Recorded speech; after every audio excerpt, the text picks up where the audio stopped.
নামাজ হচ্ছে ইসলামের গণ্ডির মধ্যে প্রবেশের প্রমাণ। কোরআনে কারীম বলছে ফাইন তাবু ওয়া আকামুস সালাতা ওয়া আতাউজ যাকাতা ফাইখওয়ানুকুম ফিদ্দীন। সূরা তওবা এসেছে, তারা যদি তওবা করে আর নামাজ কায়েম করে, যাকাত যদি আদায় করে, তাহলে এখন তোমাদের সে দ্বীনি ভাই, এখন ভাই হয়ে গেল। একটু আগে ছিল কাফের মুশরিক, এখন তোমার দ্বীনি ভাই। দ্বীনের গণ্ডির মধ্যে প্রবেশ করা, কলেমা পড়ার সাথে সাথেই নামাজ। নামাজ হচ্ছে দ্বীনের প্রধান গেট, দ্বীনের প্রধান তোরণ। দ্বীনের মধ্যে প্রবেশ করার জন্য এই গেট দিয়ে প্রবেশ করতে হবে। সুতরাং এই নামাজের এতই গুরুত্ব দেওয়া হয়েছে। ইসলাম যদি ক্ষমতায় আসে, আল্লাহ যেন এনে দেন, জোরে কোন আমিন। ইসলাম যদি ক্ষমতায় এসে যায়, রব্বুল আলামিন তাফসীরে মাহফিল কোরআন সামনে নিয়ে আশা করে তোমার দরবারে দোয়া করি, এই বিশাল জনসমুদ্রের দোয়া কবুল করো মাবুদ গো, এই বাংলাদেশকে ইসলামের দেশ বানাইয়া দাও। দেশটা যদি ইসলামের হয়ে যায়, আইন যদি আল্লাহর হয়, শাসন যদি সৎ লোকেরা করে, রব্বুল আলামিন কোরআন শরীফে বলেন, তাহলে তারা 4টা কাজ করবে। আল্লাযীনা মাক্কান্নাহুম ফিল আরদ আকামুস সালাতা ওয়া আতাউজ যাকাত ওয়া আমারু বিল মা'রুফি ওয়া নাহাউ আনিল মুনকার। মুমিনরা ক্ষমতায় এসে প্রথম যে কাজটা করবে, প্রথমে ক্ষমতা এসেই নামাজ বাধ্যতামূলক করবে। প্রথম কি? ওয়াজ নসিহতে অনুরোধ করা হবে না, বাবাজিরা আল্লাহর রাস্তায় নামাজটা পড়ে না। রেডিও এবং টেলিভিশনের মাধ্যমে রাষ্ট্রপ্রধান অর্ডার করে দিবেন, আজ থেকে বাংলাদেশের 12 কোটি তাওহীদি জনতা, নারী পুরুষ যারা আকেল বালিগ, সকলের জন্য নামাজ বাধ্যতামূলক, নামাজ পড়তেই হবে। এটা অর্ডার। বেলা যখন 1টা বেজে যাবে, বেলা যখন 1টা বাজবে, সমস্ত মসজিদে আজান শুরু হয়ে যাবে। আজানের সাথে সাথে অফিস, আদালত, কল কারখানা, ক্ষেত খামার, শিক্ষাঙ্গন সব ডেডলক হয়ে যাবে। আধা ঘন্টার জন্য বন্ধ হয়ে যাবে। যারা মুসলমান অফিসে, কলেজে, ইউনিভার্সিটিতে, সর্বত্র তারা নামাজের জন্য প্রস্তুতি নেবেন।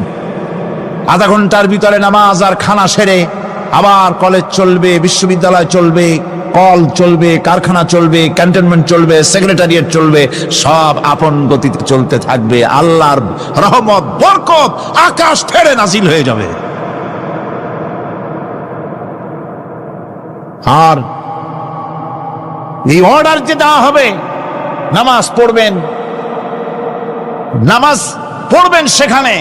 থানায় যখন আজান হবে, থানায় আজান হয়ে গেছে, থানার স্টাফ, পুলিশ যারা আছে, জামাতে খাড়া হয়ে যাবে, ইমামতি করবেন ওসি সাহেব। এসপির অফিসে এসপি সাহেব ইমামতি করবেন, ডিসি সাহেব তার অফিসে ইমামতি করবেন, মন্ত্রী সেক্রেটারিয়েট ইমামতি করবেন, প্রেসিডেন্ট বঙ্গভবন ইমামতি করবেন, বিশ্ববিদ্যালয়ের ভাইস চ্যান্সেলরের ইমামতিতে সে জায়গার মুসলমান ছাত্র ছাত্রী, শিক্ষক শিক্ষয়িত্রী এক জামাতে নামাজ আদায় করবে। এই যদি হয় চিত্র দেশের, অপরাধ থাকবে। থানায় ওসি সাহেব নিজেই যদি জামাতের ইমামতি করেন, এইভাবে নামাজ আদায় করেন পুলিশদের নিয়ে জামাতে, ঘুষ আর খাবে তারা? এসপি সাহেবের অফিসে, ডিসি সাহেবের অফিসে মন্ত্রীরা যদি এভাবে নামাজ কায়েম করে, তাহলে কি অন্যায় অপরাধ কিছু থাকবে সমাজে? থাকবে না। সুতরাং নামাজ বাধ্যতামূলক করে দেওয়া হবে। নামাজ বাধ্যতামূলক, সকলকে নামাজ পড়তে হবে। নামাজ হচ্ছে অপকর্মের প্রতিবন্ধক। নামাজ পড়লে অন্যায় কাজ থেকে বাঁচার পর, অন্যায় থেকে বাঁচাই কিসে? নামাজ।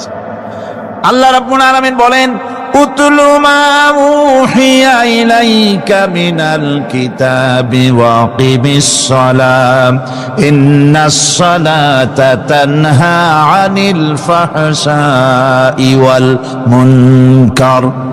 হে নবী, এই কিতাব তেলাওয়াত করো, যা তোমার প্রতি অবতীর্ণ করা হয়েছে এই কিতাব তেলাওয়াত করো আর নামাজকে প্রতিষ্ঠা করো। নিঃসন্দেহে নামাজ মানুষকে পাপাচার থেকে বাঁচায়া দেয়। অশ্লীলতা পাপাচার থেকে মানুষকে বাঁচায় কে? জোরে চিল্লায় কোন কে? নামাজ। এই নামাজ মানুষকে অন্যায় কাজ থেকে বাঁচায় দেয়। নামাজ যে মানুষকে অন্যায় কাজ থেকে বাঁচায়, কেমনে বাঁচায়? আমরা যে নামাজ পড়ি এই নামাজে তো আমাদেরকে অন্যায় কাজ থেকে বাঁচাইতে পারে না। নামাজি বহুত মানুষ আছে অন্যায় করে, করে কিনা কোন? না করে না? করে। নামাজি অথচ অন্যায় করে। আর আল্লাহ বলছেন নামাজিকে, নামাজ তাকে অশ্লীলতা থেকে ফিরায়। তাহলে কথা কারটা ঠিক? আল্লাহরটা। জোরে বলেন কারটা ঠিক? অবশ্যই আমার আল্লাহর কথা হক। আমি ভুল করছি যেন, আমি যেন কোথাও ভুল করতেছি, সামথিং ইজ রং, কোথাও যেন আমরা ভুল করে বসতেছি, সেই ভুলটা কি আমরা আবিষ্কার করতে চেষ্টা করবো ইনশাআল্লাহ। প্রথম যে কথাটা সেটা হচ্ছে এই যে আমরা যা নামাজে পড়ি আমরা তা বুঝি না। কথা ঠিক কিনা? আমি যদি এখন প্রশ্ন করি সামি আল্লাহু লিমান হামিদা অর্থ কি কোন, ফার্স্ট ডিভিশনে কয়েকটা লেটার নিয়ে ফেল করবেন এরকম লোক আছেন না নাই? সুবহান রাব্বিয়াল আলা অর্থ কি জানি না। সুবহান রাব্বিয়াল আযীমের অর্থ কি জানি না। দোয়ায় কুনুত অর্থ কি জানি না। তাশাহুদ অর্থ কি জানি না। সূরা ফাতিহার অর্থ কি জানি না। এমন কি উযুর মধ্যে কয়টা ফরজ তা অনেকের জানা নাই। কথা কি বেশি বললাম না ঠিক বলছি? একজনে জিজ্ঞেস করলো, মিয়া উযুতে কয় ফরজ? কয় হুজুর কি মনে করেন এটা বুঝি জানি না, এটা তো সাধারণ ব্যাপার, বলেন না কয় ফরজ? কয় উযুতে তো 17 ফরজ। কি কি? কয় হাত ধোয়া, পাও ধোয়া, মুখ ধোয়া, নাক ধোয়া, চোখ ধোয়া, জিহ্বা ধোয়া, মাথা ধোয়া। বলতে বলতে গুনে দেখা গেল প্রায় 19টার মতো বলছে। বলা হলো, মিয়া বললেন আপনি উযুতে ফরজ 17টা, কইলেন আপনি 19টা। কয় হুজুর জানি আরো, বলি না আপনাদের ভয়তে। উযু জানে না, নামাজ জানে না, তাকে এই নামাজ কেমনে ফিরাবে অন্যায় কাজ থেকে? কথা বুঝতে পেরেছেন? নামাজে আল্লাহু আকবার বললাম, এরপরে সানা পড়লাম, তারপরে সূরা ফাতিহা পড়লাম। সূরা ফাতিহার ভেতরে যে সমস্ত কথাগুলি বললাম সেই কথাগুলি বুঝি না, কি বলেছি তাও জানি না। এরপরে সুবহান রাব্বিয়াল আলা বলেছি, সুবহান রাব্বিয়াল আযীম বলেছি, সামি আল্লাহু লিমান হামিদা বলেছি, অর্থ কি জানি না। আল্লাহ তা শুনতে পান, যে ব্যক্তি আল্লাহর প্রশংসা করেন তিনি তা শুনতে পান। নামাজের মধ্যে আইডিয়া দেওয়া হচ্ছে, তুমি যে আল্লাহর জন্য নামাজ পড়তেছো, প্রশংসা করতেছো, এটা এমন নয় যে আল্লাহ পাক দেখছেন না বা শুনতেছেন না। তুমি যা বলতেছো, প্রশংসা করতেছো, আল্লাহ পাক তা শুনতে পাচ্ছেন। সামি আল্লাহু লিমান হামিদা। সুবহান রাব্বিয়াল আলা, আমি মহান সর্বশ্রেষ্ঠ আল্লাহ রাব্বুল আলামিনের পবিত্রতা ঘোষণা করছি, আমি তার প্রশংসা করছি। সূরা ফাতিহার কি আমরা বলি আপনারা ব্যাখ্যা দেখে বুঝে নিয়েন, সেগুলি আমি এখানে বলে বাকি কথা সব শেষ করতে পারবো না। নামাজে কি পড়েন সেটা যদি জানতেন অবশ্যই আল্লাহ রাব্বুল আলামিনের কথা কার্যকরী হয়ে যেত।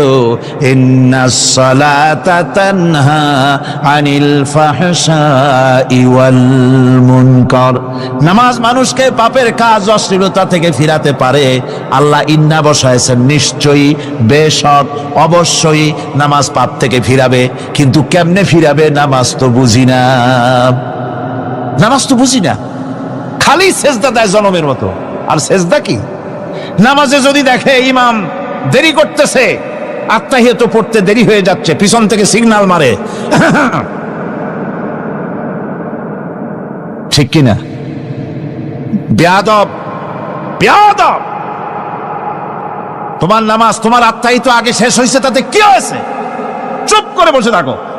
ইমামকে কাশি দিয়া সতর্ক করার অধিকার তোমার নাই। যদি ইমামকে সতর্ক করার জন্য কাশি দিয়ে থাকো, তোমার নামাজ ফাসেদ হয়ে যাবে। এটা ফাজলামি করার জায়গা না, এটা নামাজ। এর নাম কি?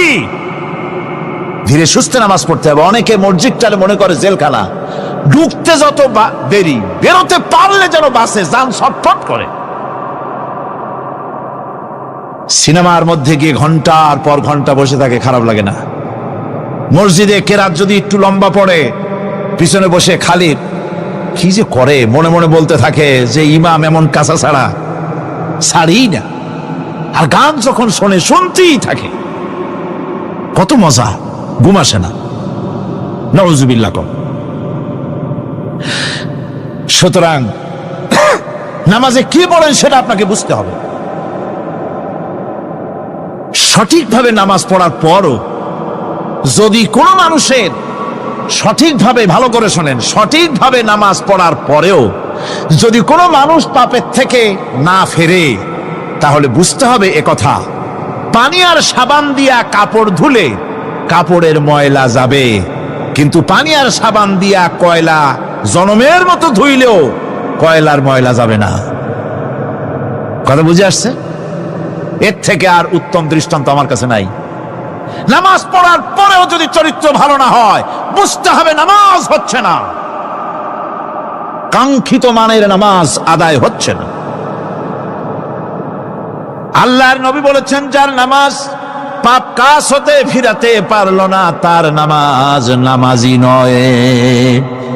আবার শুনুন, রাসূল বলছেন, যার নামাজ তাকে পাপের কাজ থেকে ফিরাতে পারলো না, তার নামাজ নামাজ নয়, ওটি নামাজ হয় নাই, যার জন্য তার পাপ থেকে তারে ফিরাইতে পারছে না। আর কিয়ামতের দিন বেনামাজিরা সবচাইতে বেশি অপমানিত হবে। সবচাইতে বেশি অপমানিত হবে কারা? বেনামাজিরা। কিভাবে?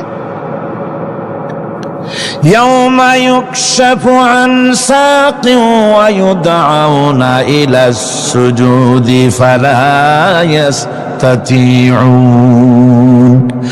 সেদিন কঠিন সময় আল্লাহ রাব্বুল আলামিন লোকদেরকে সিজদা করার জন্য বলবেন, কিন্তু যারা বেনামাজি ছিল দুনিয়ায়, তারা সিজদা দিতে পারবে না। বলেন নাউজুবিল্লাহ। অবস্থাটা কি হবে? খাশিআতান আবসারুহুম তারহাকুহুম যিল্লাহ। তাদের দৃষ্টি নিচু হবে, লাঞ্ছনা এবং অপমান তাদের উপরে চেপে বসবে, সিজদা দিতে পারবে না। আল্লাহ আমাদেরকে ক্ষমা করুন। কিয়ামতের দিন হযরত আদম আলাইহিস সালাম থেকে শুরু করে পৃথিবীর সমস্ত মানুষের সামনে আল্লাহ রাব্বুল আলামিন সিজদা করার জন্য অর্ডার করবেন। যারা নাকি বেনামাজি, ওরা আল্লাহর দরবারে সেদিন সিজদা দিতে পারবে না, লাঞ্ছিত, অপমানিত হবে। জোরে কর নাউজুবিল্লাহ।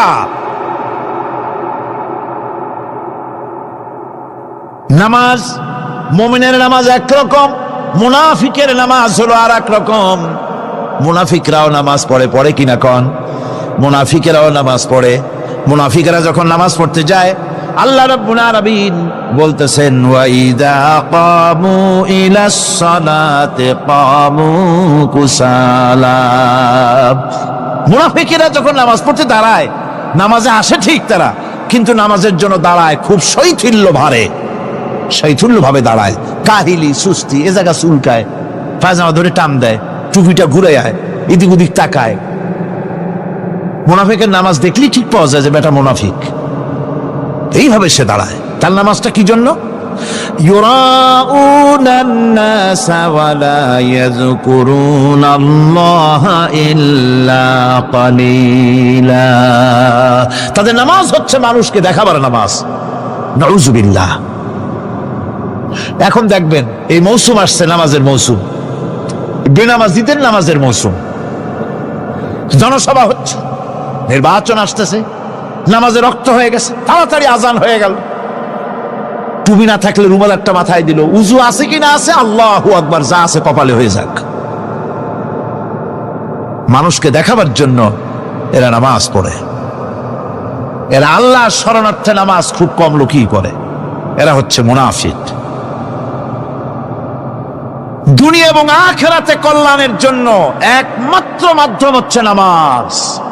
দুনিয়াও যদি কল্যাণ চাই, আখিরাতেও যদি কল্যাণ চাই, তাহলে এর জন্য কি করতে হবে? কি করতে হবে? আমার কথা নয়, আল্লাহ রাব্বুল আলামিনের কথা শুনুন। রব্বুল আলামিন বলেন ক্বাদ আফলাহাল মুমিনুন আল্লাযীনা হুম ফি সালাতিহিম খাশিউন ওয়াল্লাযীনা হুম লিয-যাকাতি ফাঈলুন ওয়াল্লাযীনা হুম লিফুরুজিহিম হাফিজুন। নিশ্চিতভাবে সেই সব মুমিন কল্যাণ লাভ করবে, নিশ্চিতভাবে। তারা হচ্ছে ওই সব লোক যারা নিজেদের নামাজ ভীতি মিশ্রিত বিনয় ভাবে, ভীতি মিশ্রিত অবস্থায় বিনয়ের সাথে যারা নামাজ আদায় করে, যারা বেহুদা কাজ থেকে বিরত থাকে, যারা যাকাতের পন্থায় কর্মতৎপর হয়, আর যারা নিজের লজ্জাস্থানকে হেফাজত করে।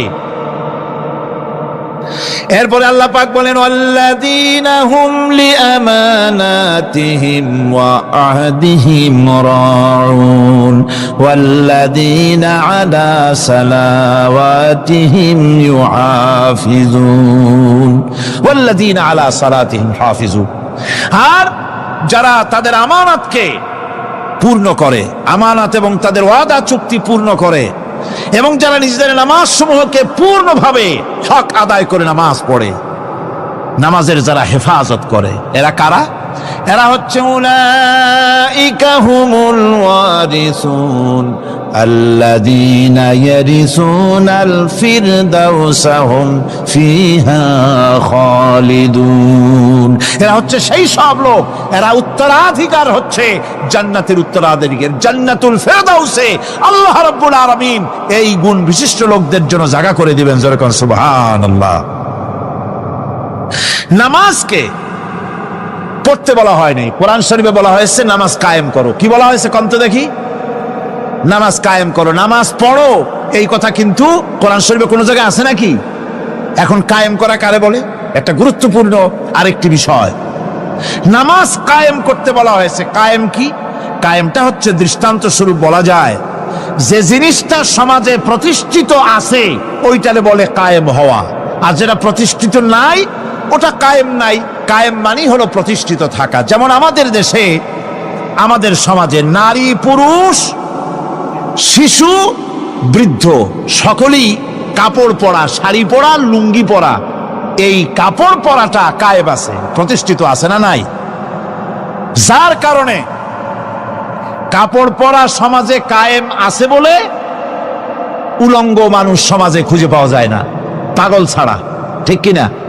একটা বাচ্চাকেও যদি উলঙ্গ হতে বলেন এখানে, 5 বছর 6 বছরের একটা বাচ্চাকেও, সে কিন্তু রাজি হবে না। ঠিক কিনা? যেহেতু কাপড় পরা সমাজে প্রতিষ্ঠিত আছে সেহেতু উলঙ্গ মানুষ পাওয়া যায় না, কাপড় পরাটাই এখানে প্রতিষ্ঠিত। সুতরাং এখন অবস্থাটা এই হয়েছে, কাপড় পরা প্রতিষ্ঠিত আছে বলে কোন উলঙ্গ মানুষ এসে যদি এই মঞ্চে দাঁড়ায় আর বলে আমাকে একটু বক্তৃতা করতে দেন, আপনারা কি করবেন? মঞ্চে তো উঠতেই দিবেন না। উলঙ্গ মানুষ যদি কোনো চাকরি নিতে যায় ইন্টারভিউতে, তাকে লাইনে দাঁড়াইতে দেবে? দেবে না। এমন কি উলঙ্গ হয়ে যদি বাড়িতে প্রবেশ করে তার বউ দূর দূর করে তাড়ায় দেবে। ঠিক কিনা?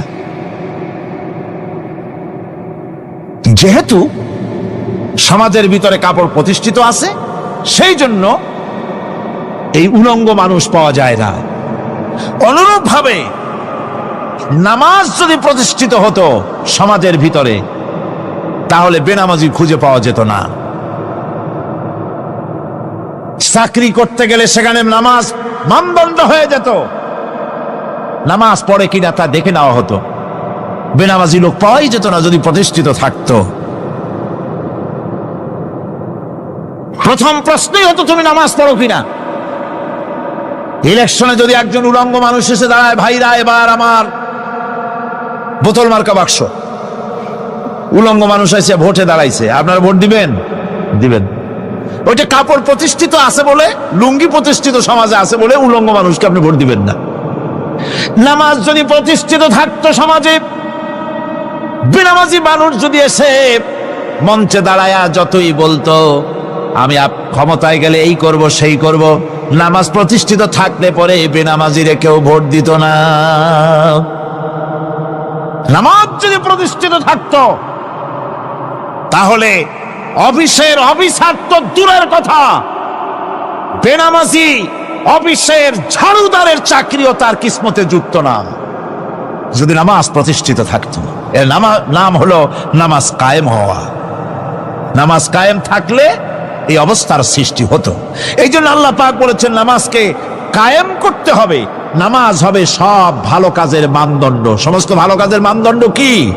নামাজ। নামাজ আমাদেরকে বড় রকমের শিক্ষা দেয়। কি শিক্ষা দেয়? নামাজ আমাদের শিখায় ঐক্য আর ভ্রাতৃত্ব।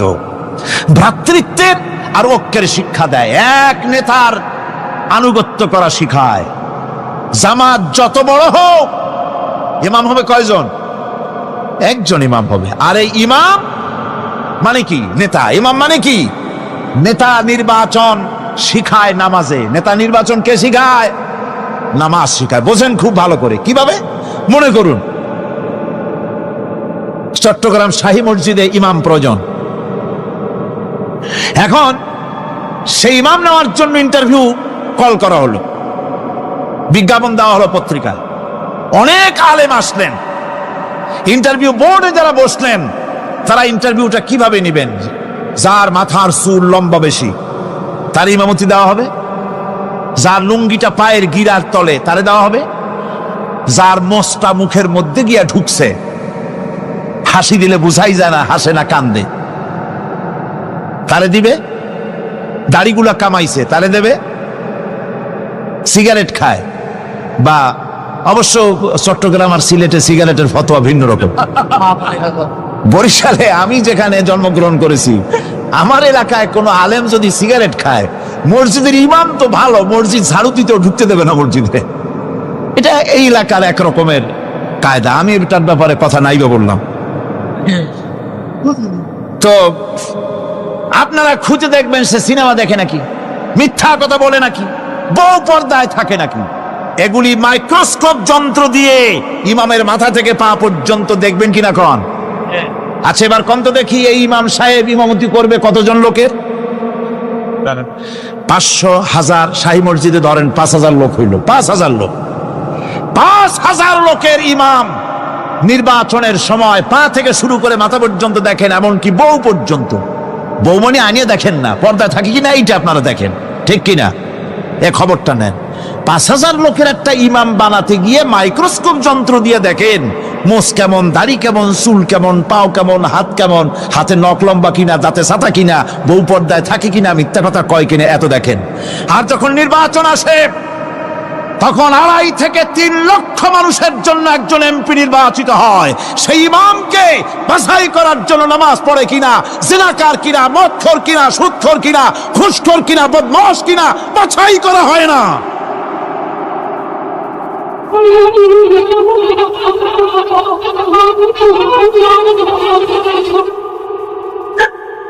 নামাজ আমাদেরকে এটা শিখায় ইমাম কেমনে বানাইতে হবে। কোন সুবহানাল্লাহ। নামাজ ঐক্য শিখায়, নামাজ ভ্রাতৃত্ব শিখায়, নামাজ পারস্পরিক মহব্বত শিখায়, নামাজ নেতা কেমন হওয়া উচিত, নেতা নির্বাচন শিখায়। আবার নেতা ভুল করলে তার ভুল বলা যাবে না, এরকম হতে পারবে না। নামাজের ভিতরে ইমাম যদি ভুল করলে আপনি লোকমা দিবেন, সুবহানাল্লাহ, আল্লাহু আকবার বলবেন। যদি তিনি সংশোধন না হলেন আবার দেন, তাতেও সংশোধন হলো আবার দেন। 3 বার লোকমা দেওয়ার পর যদি ভুল সংশোধন না করে নামাজ ছেড়ে দেন, ইমামকে বের করে দেন, নতুন ইমাম নিয়োগ করেন। যারা ক্ষমতায় যাবে, আপনি রাষ্ট্রের ইমাম যারে বানাবেন, সেই রাষ্ট্রীয় ইমাম যদি জনগণের ইচ্ছার বিরুদ্ধে যদি চলে, 1 বার লোকমান দেন, 2 বার লোকমান দেন, 3 বার দেন, তারপরেও যদি না নামে, ঘট ধরে নামে না। নামাজ আপনাকে নেতা নির্বাচন, নেতাকে প্রতিষ্ঠিত রাখা, নেতার আনুগত্য আপনাকে শেখায়। নামাজ লাইন সোজা করে দাঁড়াতে হবে। লাইন যদি বাঁকা করে আপনার কলজেটা ওরকম বাঁকা হয়ে যাবে। নাউযুবিল্লাহ। নামাজের কাতারে যার কারণে নামাজের কাতার বাঁকা হবে, পুরা কাতারের জন্য আল্লাহর কাছে ওই লোকটা দায়ী হয়ে যাবে। নামাজ শৃঙ্খলা শিখায়। সুবহানাল্লাহ কইতে ইচ্ছা করে না? নামাজ শৃঙ্খলা শিখায়, শৃঙ্খলা বোধ শিখায়, সোজা হয়ে দাঁড়ায়। তারপরে ঐক্য এবং মহব্বত শিখায়। নামাজের ভিতরে যখন দাঁড়ায় গেলেন, আমির দাঁড়ালো, ফকির দাঁড়ালো, মন্ত্রী দাঁড়ালো, তার ড্রাইভারও দাঁড়ায় গেল, একই কাতারে দাঁড়ায় গেছে। নামাজ পড়তে গিয়ে ড্রাইভারের পাও গিয়ে লেগেছে মন্ত্রীর গায়ে। নামাজ শেষ হওয়ার পর মন্ত্রীর বাবার ক্ষমতা নাই এ কথা বলার যে বেটা ড্রাইভার সলিমুদ্দিন, তোর পাও লেগেছে আমার পায়ে, তোর চাকরি শুদ্ধা দোজখে পাঠায় দেব। পারবে বলতে? পারবে না। মিয়া মন্ত্রী সাহেব, এটা তোমার সেক্রেটারিয়েট না, এটা আল্লাহর ঘর। এটা কার ঘর? এক হি সব মে খড়ে হো গয়ে মাহমুদ ও আয়াজ, এক হি সব মে খড়ে হো গয়ে महमूद ও আয়াজ, না কোই বান্দা রহা না কোই বান্দা নওয়াজ। একই কাতারে দাঁড়িয়ে গেছে সম্রাট মাহমুদ আর চাকর আয়াজ। এখন সম্রাট মাহমুদও নাই, চাকর আয়াজও নাই, সম্রাট আর চাকর দুজনই আল্লাহ পাকের গোলাম হয়ে গিয়েছে। তুমি মসজিদে এসেছো, তুমি আল্লাহর গোলাম। কার গোলাম? আল্লাহ পাকের গোলাম। এই জিনিস শিখায় নামাজ। নামাজ শিখায় মানুষকে পাঞ্চুয়ালিটি, নিয়মানুবর্তিতা, সময়ের জ্ঞান শিখায় নামাজ। নামাজ মানুষকে কি শিখায়? আল্লাহ রাব্বুল আলামিন বলছেন, ইন্নাস সালাতা কানাত আলাল মুমিনিনা কিতাবাম মাওকুতা। নিঃসন্দেহে নামাজ মোমেনদের নিয়মানুবর্তিতার সাথে ফরজ করা হয়েছে, তাদের উপরে নিয়মানুবর্তিতার উপরেই, সময়ের উপরে নামাজকে ফরজ করা হয়েছে। আপনার আন্দাজ মতো আপনি পড়তে পারবেন না, সময় মতো পড়তে হবে, আউয়াল ওয়াক্তে পড়তে হবে। আমার দেশের মসজিদগুলিতে ফজরের নামাজ পড়া হয় এমন সময় পূর্ব দিক ফর্সা হয়ে যায়। ইমাম সাহেব যদি ভুল করেন, নামাজ যদি দোহরাতে যান, তাহলে সূর্য উদয় হয়ে যাবে, এমন অবস্থা। নামাজ এত দেরিতে পড়া হয়। প্রত্যেক ওয়াক্তের নামাজ আউয়াল ওয়াক্তে পড়ার জন্য রাসূল সাল্লাল্লাহু আলাইহি ওয়াসাল্লাম তাগিদ করেছেন। সময়ের দিকে লক্ষ্য রাখতে বলা হয়েছে। যেই জাতির, লক্ষ্য করুন, যে জাতির দৈনিক 5 বার টাইমলি, অক্ত মতো, সময় মতো নামাজ আদায় করতে হয়, দুর্ভাগ্যজনক সত্য, সেই জাতির কাছে সময়ের কোনো দাম নাই। সময়ের দাম নাই। 9টার গাড়ি কয়টায় আসবে? 9টার গাড়ি কয়টায় আসবে? একদিন দেখা গেল সত্যি 9টার সময় এসে গেছে। যাত্রীরা বলছে মাশাআল্লাহ, অন্তত একটা দিন তো 9টার সময় আসলো। স্টেশন মাস্টার বলছে না, খুশি হওয়ার কারণ নাই, আজকের না, এটা গতকালকেরটা। আমার আমেরিকার সফরের সময়, যে বাড়িতে আমি আমেরিকায় থাকি, কুইন্স এলাকায়, নিউ ইয়র্ক সিটিতে, সে বাড়িওয়ালা চাকরি করে। সে আমাকে বলল 10টি বছর আমি একটা ট্রেনে যাতায়াত করি। সে বলছে রাত 3:45 ট্রেনটা আসে, ওই ট্রেনে চড়ে সে তার কর্মস্থলে যায়। বলল 10টা বছর আমি এখানে আছি, 10 বছরের ভিতরে এই ট্রেনটা 1 মিনিটের জন্য এদিক ওদিক করলো না, ঠিক 3:45 এসে হাজির হয়ে গেছে। ঝড় হোক, বৃষ্টি হোক, স্নো পড়ুক, বরফ পড়ুক, টাইমলি চলতেছে। দুনিয়ায় ভিন্ন জাতিরা যে উন্নতি করে, তার পেছনে সময়ের জ্ঞান তাদের অনেক বেশি আমাদের থেকে। কথা ঠিক কিনা? আমাদের সময়ের জ্ঞান নাই, সময়ের কোনো মূল্য আমরা দেই না। 2টার সময় মিটিং হবে, মন্ত্রী সাহেব আসেন 5টার সময়, ঠিক কিনা? বক্তৃতার জন্য সময় দেওয়া হয়েছে 20 মিনিট, নাহমাদু ওয়া নুসাল্লি আলা কইয়া সুর দিয়া 35 মিনিট গেছে নাহমাদু কইতে কইতে। সময় 20 মিনিট, তার মনেই নেই। এই যে সময়ের জ্ঞান নাই, এটা ব্যর্থতা। নামাজ মানুষকে সময়ের জ্ঞান শিখায়। কোন আলহামদুলিল্লাহ। এই সময়ের জ্ঞান আমাদেরকে শিখতে হবে। এবার আমি আপনাদের সামনে বলতে চাই, আল্লাহর নবী জনাবে মুহাম্মদ রাসূলুল্লাহ সাল্লাল্লাহু আলাইহি ওয়াসাল্লাম নামাজের ব্যাপারে কি বলছেন। এতক্ষণ তো আল্লাহর কথা শোনালাম, কার কথা শোনাইছে? আমার আল্লাহর নবী বলেন, নবীকে প্রশ্ন করা হলো, ইয়া রাসূলুল্লাহ, আইয়ু শাইইন আহাব্বু ইনদাল্লাহি ফিল ইসলাম, ইসলামের মধ্যে আল্লাহর কাছে কোন জিনিসটা বেশি প্রিয়? আল্লাহর কাছে ইসলামের কোন জিনিসটা বেশি প্রিয়? হুজুর বললেন আসসালাতু লিওয়াক্তিহা মান তারাকা সালাতান ফালা দীনা লাহু ওয়াসসালাতু ইমাদুদ্দিন। আল্লাহর কাছে সবচাইতে বেশি প্রিয় হচ্ছে নামাজ। সবচাইতে প্রিয় কি? নামাজ। ওয়াক্ত মতো নামাজ আদায় করা আল্লাহ পাকের বেশি প্রিয়। আর এই নামাজ হচ্ছে দ্বীনের খুঁটি। এটা দ্বীনের কি? খুঁটি। এই যে খুঁটিগুলো আছে, খুঁটিগুলো ফালাই দিলে তারপর আপনার এই প্যান্ডেল থাকবে? থাকবে না। বিল্ডিং এর পিলার ভেঙে দেন, বিল্ডিং টিকবে? ঘরের খুঁটিগুলি উড়ায় ফেলেন, ঘর টিকবে? টিকবে না। দ্বীনের খুঁটি হচ্ছে নামাজ। লা দীনা লিমান লা সালাতা লাহু। যার কাছে দ্বীন নাই, যার কাছে নামাজ নাই, তার কাছে কি নাই? দ্বীন নাই, ঈমান নাই। আল্লাহর নবী বলেছেন ওয়ান জাবিরিন রাদিয়াল্লাহু তাআলা আনহু قال قال رسول الله صلى الله عليه وسلم بين العبد وبين الكفر ترك الصلاة। আল্লাহ পাকের নবী বলেন আল্লাহর বান্দার মুমিন, আল্লাহর বান্দার কাফের, দুইজনের মধ্যে পার্থক্য হলো যে ব্যক্তি নামাজ পড়ে সে আল্লাহর গোলাম, যে নামাজ পড়ে না সে কাফের হয়ে গেল। যে নামাজ পড়লো না সে কাফের হয়ে গেল। মান তারাকা সালাতান মুতাআম্মিদান ফাকাদ কাফারা। যে ব্যক্তি ইচ্ছে করে নামাজ ছেড়ে দিল সে কাফের হয়ে গেল। বলেন নাউযুবিল্লাহি মিন যালিক। এই জন্য নামাজ আদায় করা বাধ্যতামূলক প্রত্যেকটি মুসলমানের জন্য। রাসূল করিম সাল্লাল্লাহু আলাইহি সাল্লাম একটা দৃষ্টান্ত দিয়েছেন। কারো বাড়ির সামনে যদি একটা নাহার থাকে, একটা পুকুর থাকে, একটা খাল থাকে প্রবাহিত, এতে যদি ওই বাড়িওয়ালা দৈনিক 5 বার গোসল করে তাহলে তার গায়ে কি কোনো ময়লা থাকে?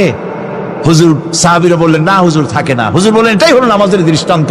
5 ওয়াক্ত নামাজ যে আদায় করবে সে গুনাহ থেকে আল্লাহ পাক তাকে পবিত্র করে দিবেন। সুবহানাল্লাহি বিহামদি। আমার ভাইরা,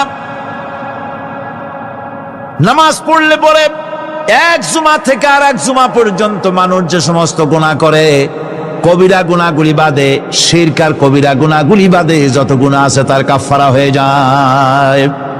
নামাজ যে সঠিকভাবে আদায় করবে, এই নামাজটা একটা কঠিন কাজ। নামাজটা কি কাজ? কে বলতেছেন কথা? আল্লাহ পাক। ওয়া ইন্নাহা লাকাবীরাতুন ইল্লা আলাল খাশিঈন। নামাজ একটা ভারী জিনিস, একটা কঠিন জিনিস। কাদের জন্য কঠিন নয়? যারা নাকি আল্লাহ পাককে ভয় করে।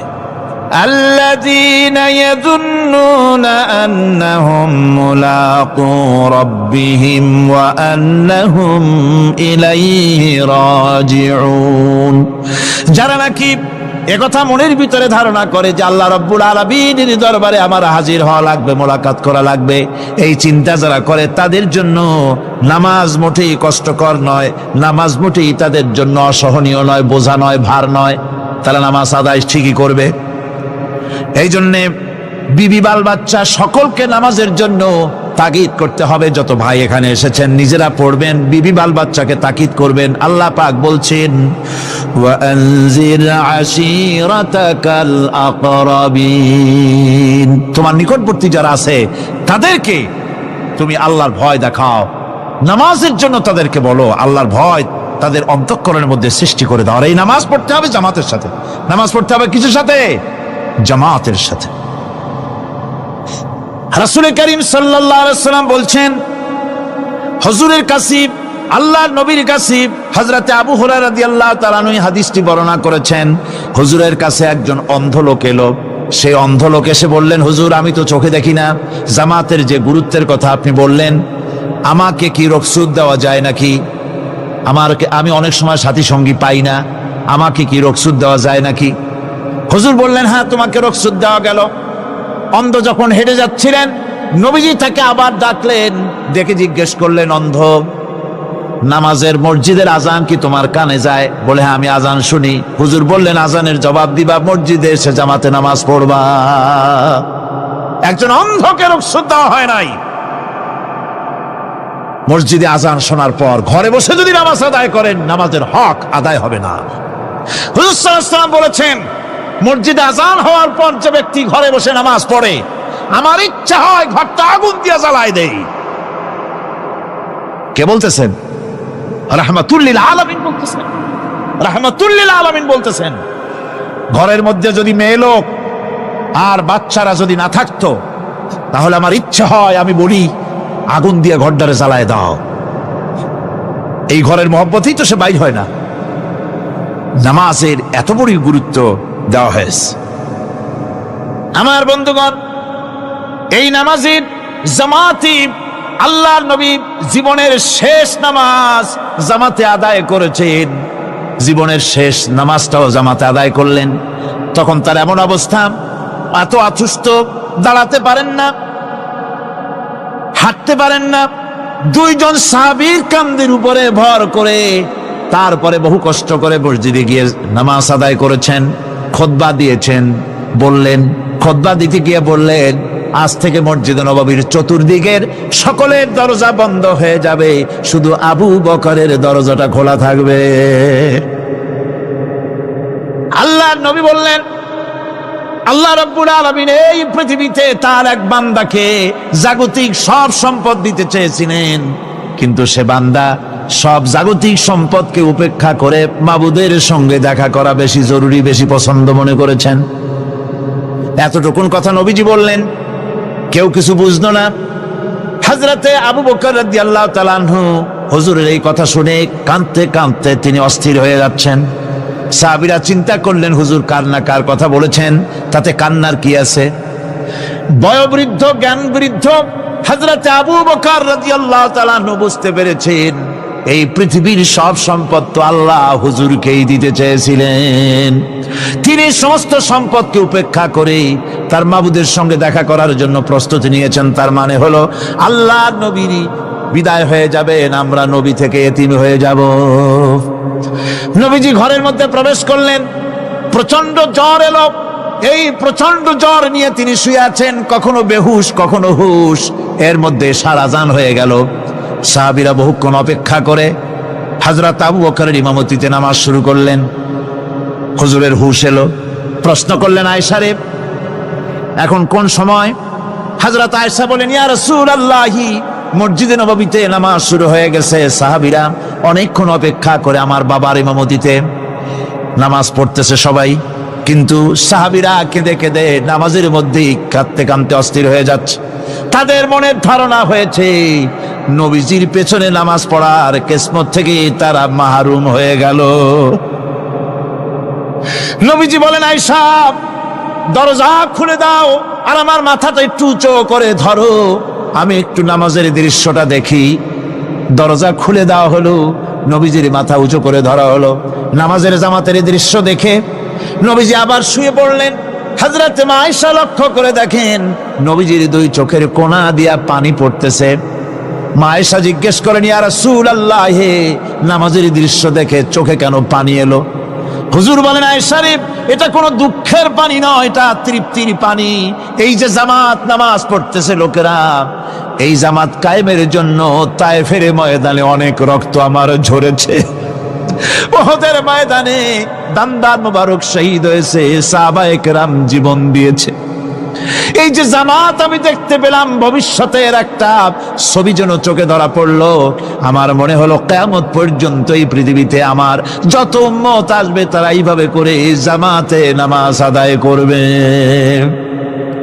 নবীজি মাথার কাছে মালাকুল মউত যখন এসে গেছেন, আমার ভাইরা, এই পৃথিবীতে যত নবীরা এসেছিলেন মৃত্যুর সময় সমস্ত নবীরা শেষ কথা যেটা বলেছেন, হাদিস, সমস্ত নবীরা উম্মতের জন্য মৃত্যুর মুহূর্তে শেষ কথা যেটা বলেছেন সেটা হলো আসসালাত, আসসালাত, নামাজ, নামাজ।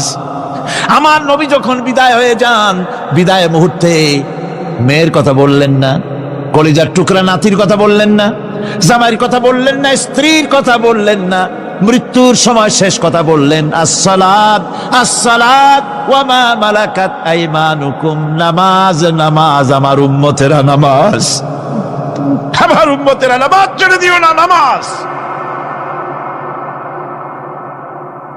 যেই নবী উম্মতের জন্য এত কাঁদলেন, নামাজের জন্য এত কথা বলে গেলেন, আল্লাহ রাব্বুল আলামিন নামাজের জন্য এত নির্দেশ করলেন, নবীজি ইন্তেকালের সময় নামাজের কথা বলে দিলেন, সেই মুসলমান আজ নামাজ আদায় করে না। নামাজ পড়ে তো নামাজ শুদ্ধ হয় না। হযরতে হুযায়ফা রাদিয়াল্লাহু তাআলা আনহু তিনি একবার ইয়েমেন সফর করেছিলেন, এক মসজিদে নামাজ পড়লেন।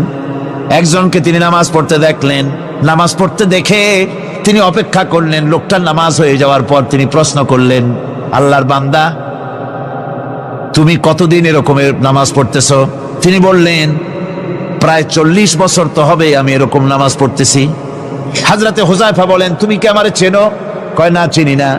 হযরত হুযায়ফা বললেন, আল্লাহর বান্দা শোনো, আমি হচ্ছি আল্লাহর নবী মুহাম্মদুর রাসূলুল্লাহ সাল্লাল্লাহু আলাইহি সাল্লামের সাহাবী হুযায়ফা।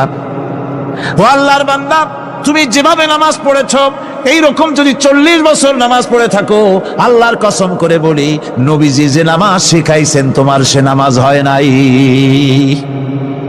রাসূলুল্লাহ নামাজ হয় নাই, নামাজ পড়লেই হবে না। রাসূলুল্লাহ বলেছেন, সাল্লু কামা রাআইতুমুনি উসাল্লি, নামাজ পড়ো সেইভাবে যেভাবে আমারে পড়তে দেখো। বিশ্বাস করুন ভাইরা, নামাজ যদি না হয়, হরতাল করিয়া, মিছিল করিয়া, বিক্ষোভ করিয়া, যে কোনো আন্দোলন করে ইসলামকে বিজয়ী করা যাবে না যতক্ষণ পর্যন্ত নামাজ সহি না হবে। নামাজ হচ্ছে ফাউন্ডেশন, নামাজ নাই কিচ্ছু নাই। ঠুকঠাক করে 2টা সেজদা দিয়ে উঠে যাবেন, আপনার ইসলামী আন্দোলনের 4 পয়সার দাম নাই। নামাজ আগে, জিহাদের ময়দানেও নামাজ, যেখানে আছেন ওখানেই নামাজ পড়তে হবে। আর তা পড়তে হবে আদবের সাথে, মুহাব্বতের সাথে। অন্তত 1 তাসবিহ পরিমাণ তো বটেই।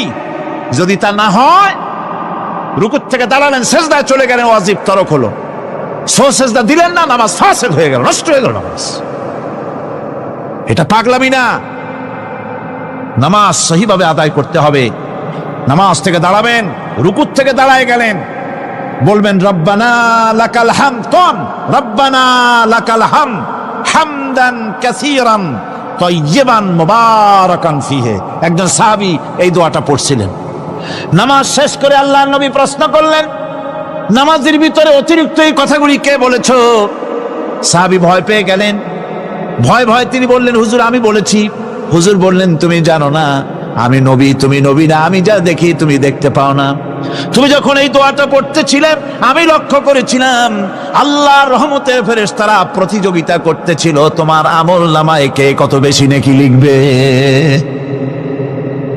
রুকুতে দাঁড়ায়া এটা পড়বেন, সেজদায় চলে যাবেন, 2 সেজদার মাঝখানে ততক্ষণ বসে থাকবেন যতক্ষণ একটা সেজদার ভিতরে ছিলেন। পড়বেন আল্লাহুম্মা গফিরলি ওয়ারহামনি ওয়াহদিনি ওয়াআফিনি ওয়ারযুকনি। নামাজের মধ্যে দোয়া করতেছেন, আল্লাহ আমারে ক্ষমা করে দাও। এসব দোয়া সব হুজুরের। আমাকে ক্ষমা করো, আমাকে হেদায়েত দাও, আমাকে সুস্থ করো, আমাকে রহম করো, আমাকে রিজিক দাও। কও সুবহানাল্লাহ। নামাজের ভিতরে দোয়া কবুলের সময়, নামাজের সেজদার ভিতরে দোয়া কবুল হয়। এইভাবে করে রাসূল করিম সাল্লাল্লাহু আলাইহি ওয়াসাল্লামের নামাজটা কেমন হাক্কানি উলামাদের কাছ থেকে জেনে নেবেন। যেহেতু হুজুর বলেছেন সাল্লু কামা রাআইতুমুনি উসাল্লি, নামাজ পড়ো সেইভাবে যেভাবে আমাকে পড়তে দেখো। নামাজের ভিতরে একাগ্রতা লাগবে, ভালোবাসা লাগবে, ভয় লাগবে, মুহাব্বত লাগবে। পরিপূর্ণ সময় নিয়ে শান্তিপূর্ণভাবে নামাজ পড়তে হবে। আর যত তাড়াহুড়া সব হচ্ছে নামাজের মধ্যে, ঠিক কিনা ভাইরা? রাসূল করিম সাল্লাল্লাহু আলাইহি ওয়াসাল্লামের যে নামাজ, হুজুর যেভাবে নামাজ পড়েছেন হাদিসে যা পাওয়া যায়, হাদিসে বুখারীতে সব আছে, দেখে নেবেন, সেইভাবে নামাজটা আদায় করে নেবেন। কিয়ামতের দিন আল্লাহ রাব্বুল আলামিন সর্বপ্রথম বান্দাকে প্রশ্ন করবেন কি? বুখারী শরীফে এসেছে, আন আবি হুরায়রা রাদিয়াল্লাহু তাআলা قال سمعت رسول الله صلى الله عليه وسلم يقول إنما يحاسب به العبد يوم القيامة من عمله صلاته। বুখারী শরীফের হাদিস। আল্লাহ রাব্বুল আলামিনের নবী বলেন, হযরত আবু হুরায়রা হাদিস খানা বর্ণনা করেছেন, তিনি বলেন যে আমি রাসূলের মুখে শুনেছি কিয়ামতের দিন আল্লাহ রাব্বুল আলামিন সর্বপ্রথম তার বান্দার কাছে প্রশ্ন করবেন, বান্দা নামাজ আদায় করেছিলি কিনা? নামাজ সর্বপ্রথম প্রশ্ন। যেরকম সর্বপ্রথম প্রশ্নটা কি? নামাজ। এই নামাজ আপনার বাচ্চাদেরকে যখন 7 বছর বয়স হবে নামাজের হুকুম করবেন। 10 বছরে নামাজ না পড়লে প্রহার করতে বলা হয়েছে।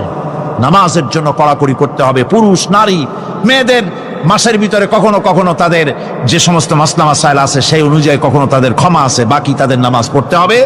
আর পুরুষের জন্য পাগল হয়ে যাওয়া, বেহুশ হয়ে যাওয়া ছাড়া নামাজ মাপ নাই, নামাজ পড়তেই হবে। এই যে নামাজ না হলে ঈমান থাকবে না, ঈমান নষ্ট হবে, কিয়ামতে জাহান্নামে যাওয়া লাগবে, এসব কথা শোনার পর আজকের তাফসীরুল কোরআন মাহফিলে আমরা কি ওয়াদা করতে পারি যে আমরা মালাকুল মউত যতক্ষণ পর্যন্ত আমাদের মাথার কাছে না আসবে নামাজ ছেড়ে দেব না? এই ওয়াদা কি করতে পারি? দুই হাত উঁচু করুন, বলেন ইয়া আল্লাহ, আমি তোমার নামে শপথ করছি, যতদিন মালাকুল মউত আমার মাথার কাছে না আসতেছে ততদিন পর্যন্ত ফরজ নামাজ, ফরজ রোজা ছেড়ে দেব না। ইয়া আল্লাহ, মৃত্যু পর্যন্ত আমার এই ওয়াদা পালনের তৌফিক আমাকে দান করো, আমিন। আল্লাহ পাক আমাদের এই ওয়াদা মঞ্জুর করুন, জোরে কোন আমিন। আলোচনার শেষ পর্যায়ে এখন আমরা মুনাজাতের দিকে যাব। দাঁড়ানো ভাইয়েরা সবাই বসেন, মুনাজাতের শরীক হন। আল্লাহ রাব্বুল আলামিন নামাজের জন্য আমাদেরকে দোয়া শিখাই দিয়েছেন, কোন সুবহানাল্লাহ। কে শিখাইছেন দোয়া? আল্লাহ পাক দোয়া শিখালেন, রব্বি জাআলনি মুকিমাস সালাতি ওয়া মিন যুররিয়াতি রব্বানা ওয়া তাকাব্বাল দুআ। আয় আল্লাহ, আমারে, আমার বিবি বাল বাচ্চারে নামাজের উপরে প্রতিষ্ঠিত করো। আল্লাহ, তুমি দয়া করে দোয়া কবুল করো, জোরে কোন আমিন।